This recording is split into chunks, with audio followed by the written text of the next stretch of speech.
ኢና ሊላሂ ወኢና ኢለይሂ ራጂዑን ከወደ ደሴ እየተሰማ ያለው እጅግ በጣም አሳዛኝ መረጃ እጅግ አሳዛኝ መርዶ ከአማራ ክልል ተሰማ። ከደሴ ወደ አዲስ አበባ ሲጓዝ በነበረ ተሽከርካሪ ላይ በደረሰ አደጋ የ28 ሰዎች ሕይወት አለፈ።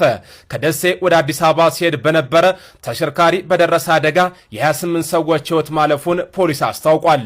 አደጋው የደረሰው ከደሴና ኮምቦልቻ ከተሞች መካከል በሚገኘው የሐረጎ መንገድ ላይ ነው። ዛሬ ሰኔ 8 ቀን 10ኛ ወር 2018 ዓመተ ምህረት ማለዳ ከደሴ ወደ አዲስ አበባ በመጓዝ ላይ የነበረ የህዝብ አውቶቡስ በተለምዶ ሐረጎ እየተባለ በሚጠራው መንገድ ላይ በደረሰበት አደጋ እስካሁን የ28 ሰው ሕይወት ሲያልፍ በርካቶች ቀላልና ከባድ ጉዳት ደርሶባቸዋል። የህዝብ ማመላለሻ ተሽከርካሪው በግምት 100 ሜትር ጥልቀት ወዳለው ገደል ገብቶ ነው አደጋው የደረሰው። በሕይወት የተረፉትን ወደ ሕክምና ቦታ ለማድረስ አሁንም ርብርብ እየተደረገ መሆኑ ነው የገለጸው ፖሊስ።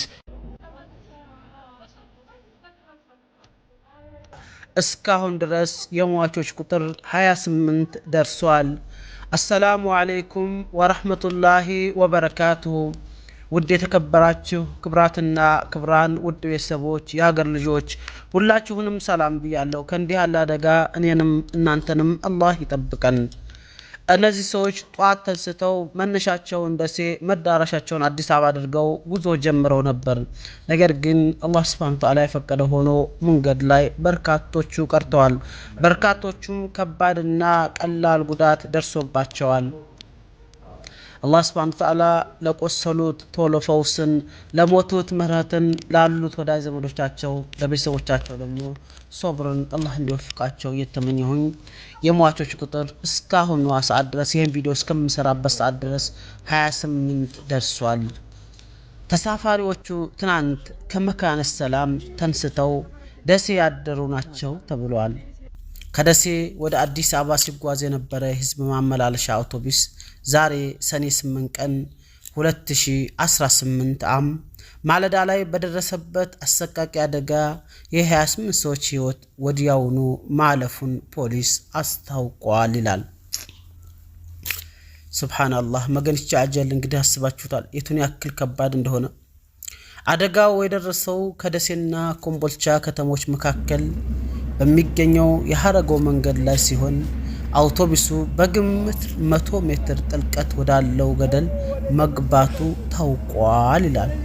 ኢና ሊላሂ ወኢና ኢለይሂ ራጂዑን ኢና ሊላሂ ወኢና ኢለይሂ ራጂዑን። ከባድ ነው ወላሂ አልዓዚም። በነገራችን ላይ ፎቶዎቹን ማሳየት አልቻልኩም ታውቃላችሁ አይደለም። ፎቶ አይደለም በጣም የሚያሳዝኑ ልብ የሚሰብሩ ፎቶዎች አሉና ያን ደግሞ ለማሳየት አንደኛ የዩቲዩብ ቻናል አይፈቅድም፣ ቀጥታ ነው የሚዘጋው። ሁለተኛ ደግሞ ለተመልካችም ይዘገንናል። ምናልባት እዛ ውስጥ ቤተሰብ ያለው ይኖራል። በጣም ብዙ ነገር አለ። ይዘገንናል። ደም ነው ቆሳስሎ ተቆራርጦ ተሰባብሮ ስታውት በጣም ያማል። እንደዚህ ያሉ ቁስሎችን ማየት እኔ ለራሴም አልወድም እንኳን ለሰው እንዲመለከተውና ያው አይፈቀድም በዚህ አጋጣሚ ዩቲዩብ ላይም። ሁለተኛ ደግሞ ለተመልካቾችንም ልብ የሚሰብር እጅግ የሚያሳዝን ነው። ብዙ ሰዎች ፌስቡክ ላይ ሼር አድርገውታል።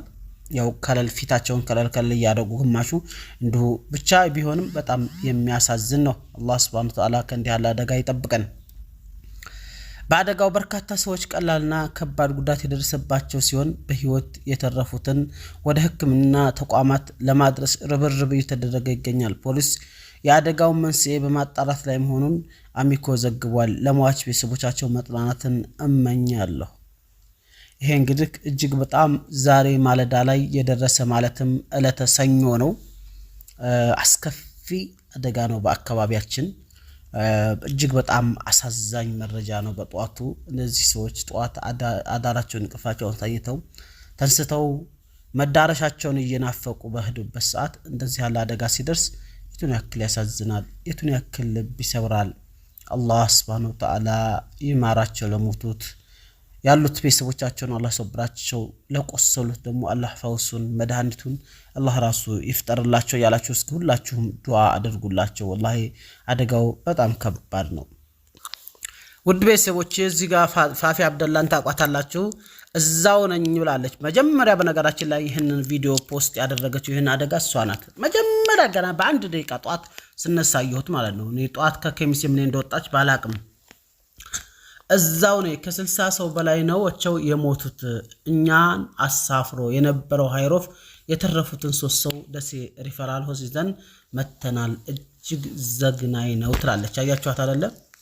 60 ሰዎች ናቸው የሞቱት እያለኝ ነው። ይሄ አሚኮ ማለት ይሄ የመንግስት ሚዲያ ነው።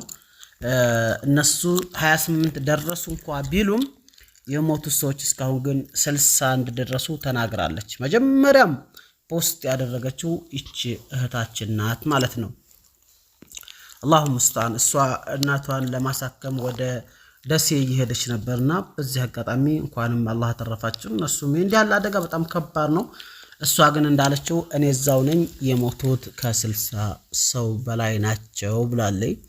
የተረፉት 3 ሰዎችን ግን ደሴ ሪፈራል ሆስፒታል እኛ ያለንበት ሃይሮፍ ይዞ ሄዷል እያለች ነው። ያ አላህ ደርሃን ከእንዲህ ያለ አደጋ ወላሂ በጧቱ እንዲህ ያለ አደጋ ማየት ልብ የሚሰብር ነው። ላኢላሃ ኢላላህ ላኢላሃ ኢላላህ ላኢላሃ ኢላላህ። ከባድ ነው። አስባችሁታል? ቤተሰቦቻቸው ሄደው ይመጣሉ እያሉ ኢና ሊላሂ ወኢና ኢለይሂ ራጂዑን ኢና ሊላሂ ወኢና ኢለይሂ ራጂዑን። ሰው እኮ በቃ እንጃ ዋስትና እኮ የለንም። ለመኖራችን ምንም ዋስትና የለን። እንጨነቃለን፣ እናስባለን። አላህ ሱብሓነሁ ወተዓላ ፈኢዛ ጃአ አጀሉሁም ላ የስተአኺሩነ ሰዓተን ወላ የስተቅዲሙን የሚለው እውነት ነው። እናስባለን፣ እንጨነቃለን፣ ምንም ነገር። እሱ ግን ድንገት ሲመጣ ሁሉም እንዳልነበር ይሆንና ይረሳል ማለት ነው። እኛ እንደገና አዲስ እንግዳ እንሆናለን። ይሄ ነው በቃ ሞት ሐያተ ዱንያ እንደዚህ ነው ውዶች። አላሁ ሙስተዓን። እና 60 ሰው ሞተዋል ወዲያው ማለት ነው። ወዲያው 60 ሰው መሞታቸውን ፋፊ ተናግራለች። ይኸው እዚህ ጋር ኮመንቷን ማየት ትችላላችሁ። ቪዲዮውን የለቀቀችው እሷ በመጀመሪያ እሷ ራሷ ናት። ሞት እንደውም ያው ትንሽ እሷ የለቀቀችው ላይ ዘግናይ ቪዲዮዎች አሉ፣ ፎቶዎች አሉ። ሞት ራሱ ፌስቡክ እንኳን አጥፍቶባታል። ትንሽ ከባድ ናቸው፣ ግን እሷ ናት መጀመሪያ ፖስተተችው ማለት ነው። እንዳላሳይ ስለፈለኩ ነው ደበቅኳችሁ። አላህ እንደው መጨረሻችን ያሳምርልን። ከእንዲህ ያለ አደጋ አላህ ይጠብቀን። የመኪና አደጋ ጎበዝ በጣም ከባድ ነው። አንዳንዱን ወይ ደግሞ ወደ አትሞት አሟሟተም እጅግ በጣም ቁርጥርጥርጥርጥ ብለህ ምናምን ሲሆን የሚያሳዝን ልብ የሚሰብር ነው እላችኋለሁኝ። አላህ ይማራቸው ለሞቱት የመካነ ሰላም ሰው ናቸው ብለዋል። እዛ አድረው ደስ ያድረው እንግዲህ ወደ አዲስ አበባ፣ ግማሹ ወደ አረብ ሀገር ለመሄድ፣ ግማሹ ስለ ንግድ፣ ግማሹ ለምን እንደ ቤተሰብ፣ ግማሹ ለስራ አዲስ አበባ ራሱ ለተለያየ ጉዳይ እንግዲህ ሁሉም ለራሱ ጉዳይ ሲፋትን ያው አላህ ያለው ሆኖ እናንተ እኮ እዛ ደርሱም የምትቀሩት እዚህ ነው ብሏቸው ያው እዛ አስቀርቷቸዋል። አላህ ይርሐማቸው፣ ጀነተል ፊርደውስ ለአላ ይበላቸው፣ ሸሂድ ያርጋቸው የሞቱትን። ለቤተሰቦቻቸው ሰብሩን አላህ ይወፍቃቸው። ለተጎዱት ላሉት ደግሞ በህይወት ለተረፉት አላህ ቶሎ ፈውስን ይወፍቃቸው ነው ምነው። ሌላ ምንም ነገር ማድረግ አንችልም። ውድ ቤተሰቦቼ እንጃ በጧቱ ምን እንደምላችሁ አላቅም። ከባድ ነው አደጋው፣ የሚያሳዝን ነው። በተለይ አረጎን ታውቁታላችሁ። ገደሉ በጣም ሩቅ ነው። መኪናዎች በጣም ይፈጥናሉ። ሰው ሰራሽ አይመስላቸውም ሲነዱ። በቃ ምንም ነገር በቃ ዛሬ ብለው ነው እንጃ እኔ እንዴት እንደሚንዱ አላቅም። ከባድ ነው ብቻ እዛ ላይ የምታውቁታላችሁና አደጋው ከባድ ነው። አንዳንዱ እዛው ከርቡ ላይ እዛ ጥምዝምዝ አለ መንገድ ላይ ራሱ ለመቅደም የሚፈልጋለ ደርቦ የሚገባለና ሶብር የሌለው ማለት ነው። ያም ማለም የሰው ልጅ ነፍስ አንዴ ተወጣ ይወጣ አትመለስም። ቀስ ብሎ ረጋ ብሎ መሄድ የለም። አሽከርካሪዎችም ይሁን ምንም ይሁን ችግሩን ባናቀም ለማንኛውም ይሄን ወላችኋለሁኝ። አዳዲስ መረጃ ካሉ እመጣለሁ። ሰላም አለይኩም ወራህመቱላሂ ወበረካቱ።